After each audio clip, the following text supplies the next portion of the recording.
गया आपको समझ में कि फ्रिक्शन का रोल आ जाता है, ठीक है। अब उसके बाद में अगर मैं यहां पर ये बताऊं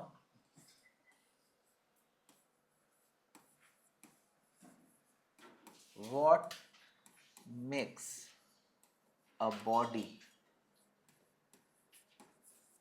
टू रोल ऑन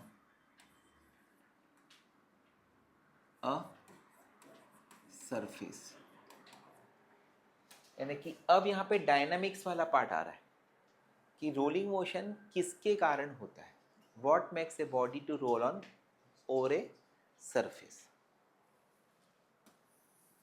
ओके।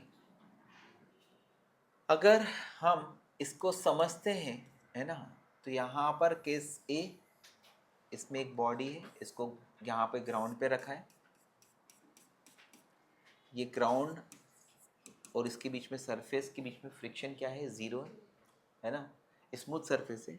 और इसके सेंटर पर हम फोर्स लगा रहे हैं एफ, इसके सेंटर पर हम फोर्स लगा रहे हैं एफ, है ना। तो इस केस में एफ इक्वल टू क्या होगा, ए में सी, तो acceleration of centre of mass क्या होगा, एफ बाई एम। इस केस में फ्रिक्शन फोर्स क्या होगा, ज़ीरो। जब फ्रिक्शन फोर्स ज़ीरो होगा तो बॉडी का क्या होगा, सिर्फ ट्रांसलेटरी मोशन होगा, है ना। अगर मान लेते हैं कि हम यहाँ पर क्या कर रहे हैं, बॉडी को सेंटर पर फोर्स एफ लगा रहे हैं ना, और स्मूथ सरफेस है, स्मूथ सरफेस है, तो ये बॉडी क्या होगी, सिर्फ क्या करेगी, ट्रांसलेटरी मोशन करेगी। यहाँ पर रोलिंग मोशन या रोटेशनल मोशन क्रिएट ही नहीं होगा। इस केस में पॉइंट ए यहाँ पर, पॉइंट सी यहाँ पर, जब ये आगे बढ़ेगी, जब ये आगे बढ़ेगी तो सी पॉइंट यहाँ पर ही रहेगा, ए पॉइंट यहाँ पर ही रहेगा। Got it. इसका क्या होगा, ट्रांसलेटरी मोशन। तो अगर एक स्मूथ सरफेस पर मैं फोर्स लगाकर बॉडी के रोलिंग मोशन को विजुलाइज करना चाहूँगा तो वो होगा ही नहीं। क्यों? क्योंकि रोलिंग मोशन आने के लिए दो चीज़ों की ज़रूरत है, एक है ट्रांसलेटरी मोशन, दूसरा है रोटेशनल मोशन। तो वहाँ पर वो फोर्स जो है वो सिर्फ और सिर्फ क्या करेगा, ट्रांसलेटरी मोशन ही क्रिएट करेगा। तो यहाँ पर आंसर आएगा only translatory motion, only translatory. Got it. अब उसके बाद में ये बॉडी हो गई, ये यहाँ पे रखी हुई है, ये सरफेस, इसके सेंटर पर तो फोर्स लगा ही रहे हैं हम लोग, लेकिन यहाँ पे फ्रिक्शन सफिशिएंट है। यानी फ्रिक्शन क्या है, इतना परफेक्ट है कि वो इस पॉइंट को इस पॉइंट के विद रिस्पेक्ट टू रेस्ट में रखता है। फ्रिक्शन का काम क्या है, बंधन बनाना, ठीक है, होल्ड करना उसको, ठीक है, रिलेटिव मोशन का अपोज करना, ये फ्रिक्शन का काम है। तो यहाँ पर मैंने सपोज करा कि फ्रिक्शन जो है वो इधर आया, let the friction has value f r, let this body has mass m, इसकी रेडियस है आर, इसका मोमेंट ऑफ इनर्शिया इसके सेंटर से पास होने वाले एक्सिस के अबाउट है आई। अभी तूने क्या करा, सेंटर पर फोर्स लगाया, ठीक है। मैंने अभी आपको थोड़ी देर पहले बताया था कि एक फुटबॉल की बॉल को किक मारोगे तो क्या होगा, वह रोल करते हुए जाएगी। क्यों? क्योंकि ग्राउंड और फुटबॉल के बीच में सफिशिएंट फ्रिक्शन। लेकिन अगर मान लीजिएगा स्मूथ सरफेस है और आपने फुटबॉल की बॉल को किक मारा ना, तो जैसे अभी यहाँ पर हुआ था, ओनली ट्रांसलेटरी मोशन करके आगे जाएगी, ठीक है। अभी यहाँ पे अब अपने को डायनामिक्स समझना है रोलिंग मोशन के। डायनामिक्स में क्या आ जाएंगे, फोर्सेस आ जाएंगे कि किसके कारण ये सब हो रहा है। तो यहाँ पर पहली इक्वेशन क्या बनेगी, इसके सेंटर ऑफ मास का एक्सेलरेशन क्या हो गया, ए, इसका रोटेशन होगा विद एंगुलर एक्सेलरेशन अल्फा। तो पहली इक्वेशन क्या बनेगी, ट्रांसलेटरी मोशन की, एफ माइनस बोलो f r equal to a में, न्यूटन्स सेकंड लॉ। दूसरा, फ्रिक्शन जो है वो इसको घुमा रहा है, torque about centre equal to क्या होगा, आई इंटू अल्फा।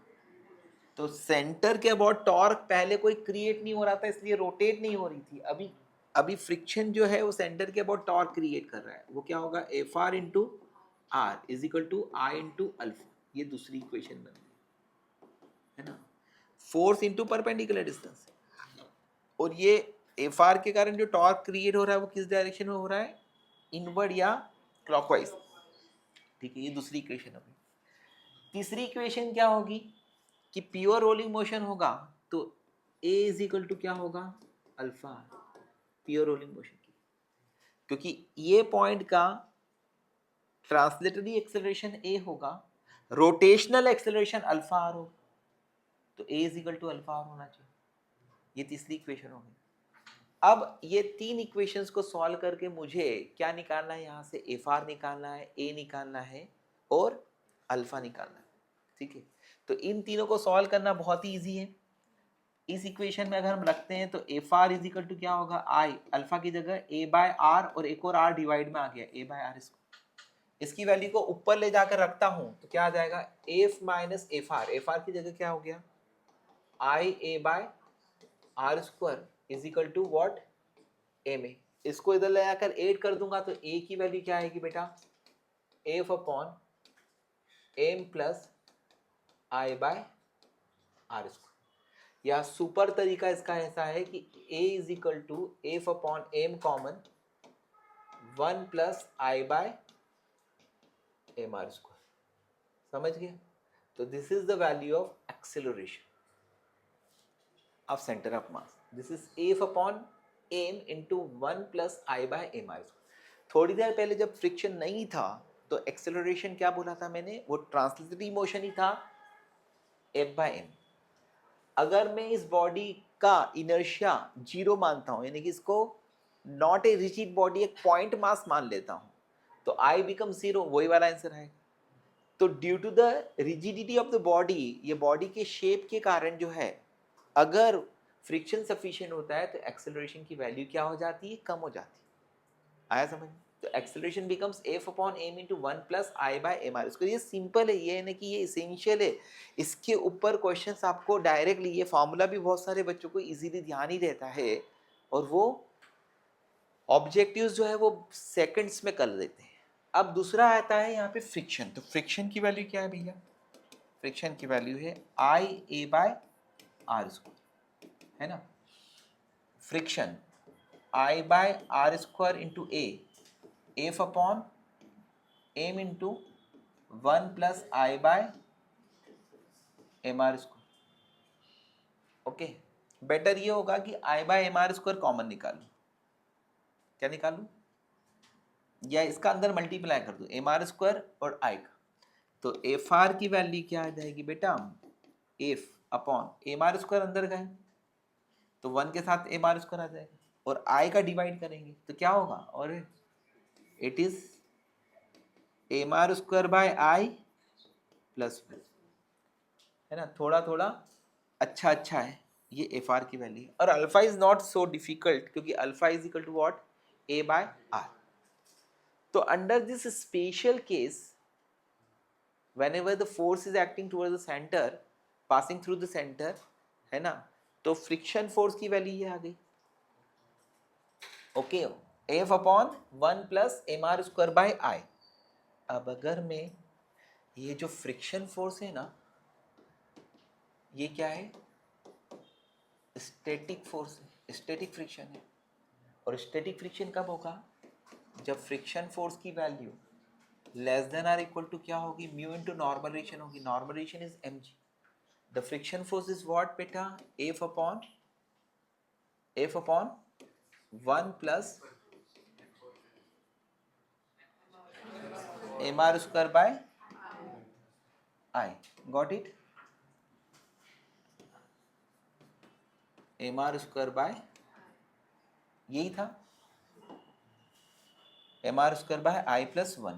तो कुल मिलाकर मुझे यहाँ पर ये क्या आया, it should be less than or equal to mu into M G. तो म्यू की मिनिमम वैल्यू, या mu should be greater than or equal to क्या आएगा, F upon M G into 1 plus M are square by I. ठीक है, और दूसरी बात क्या थी, ए की वैल्यू क्या थी, f upon M into 1 plus I by M R square. Got it. तो यहाँ पर म्यू की मिनिमम वैल्यू क्या होना चाहिए ताकि बॉडी क्या करे, प्योर रोलिंग मोशन करे ऑन द ग्राउंड, ये क्वेश्चन आते हैं।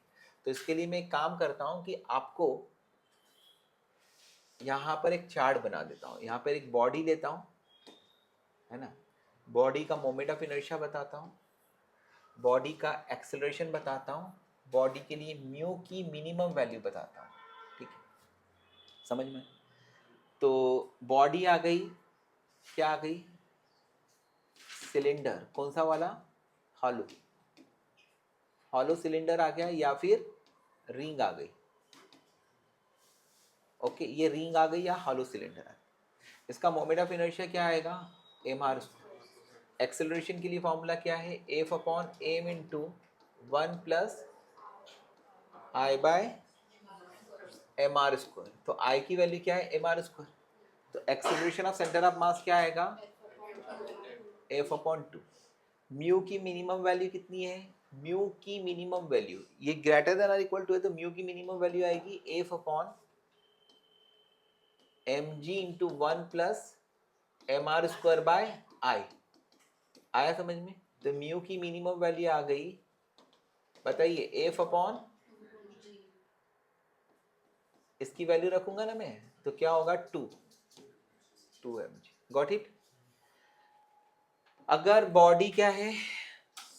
सॉलिड सिलेंडर और डिस्क, तो उस केस में moment of inertia half M R square होगा। उस केस में एक्सेलरेशन जो होगा वो क्या होगा? ये half M R square upon M R square half आ जाएगा, तो ये आ जाएगा 2f बाय 3m। म्यू की मिनिमम वैल्यू क्या आएगी? F upon M G 1 plus M are square upon half M R square, तो 2 ऊपर आ जाएगा, तो 2 प्लस 1 3 हो जाएगा, तो f by 3mg is the mu की मिनिमम वैल्यू।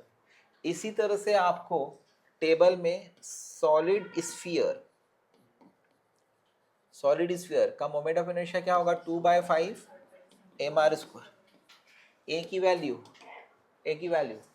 2/5 आ जाएगा, तो 2/5 में 7/5 हो जाएगा, तो 5f/7m।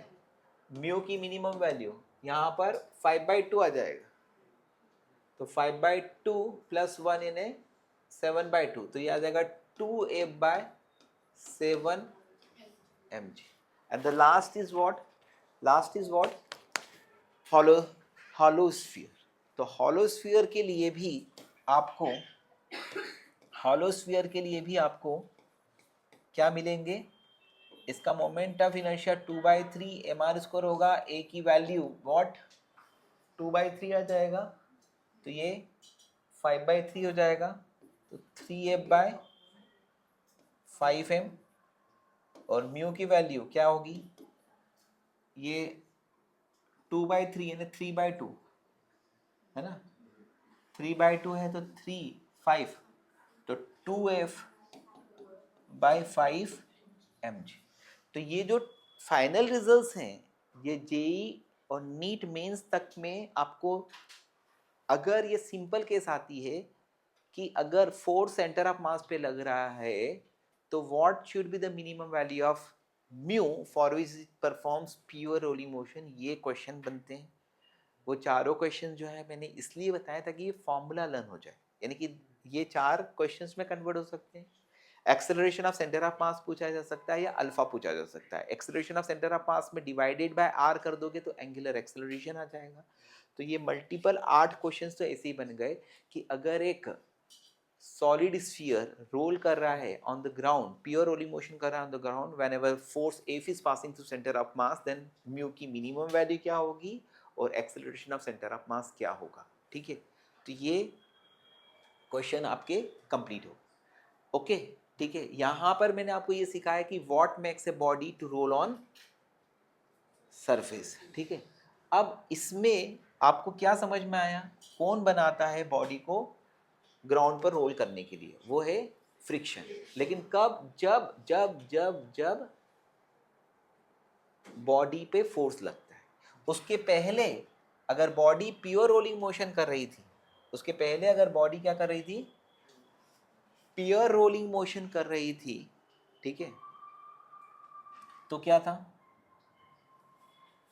Pure rolling motion under no net force लग रहा है ना, तो उस केस में फ्रिक्शन की कोई रिक्वायरमेंट ही नहीं, यानी यहाँ पर मैटर नहीं है कि बॉडी स्मूथ सरफेस पर रहे या फिर रफ सरफेस पर। आया समझ में? एक बार बॉडी चल देगी तो वो चल देगी, लेकिन अगर स्लाइडिंग रोलिंग मोशन होता है यानी v इज ग्रेटर देन और लेस देन ओमेगा आर होता है तो फ्रिक्शन का रोल आता है। ठीक है, आगे समझ में? तो ये भी बहुत इंटरेस्टिंग कंसेप्ट है, इसे कॉपी कर लीजिए।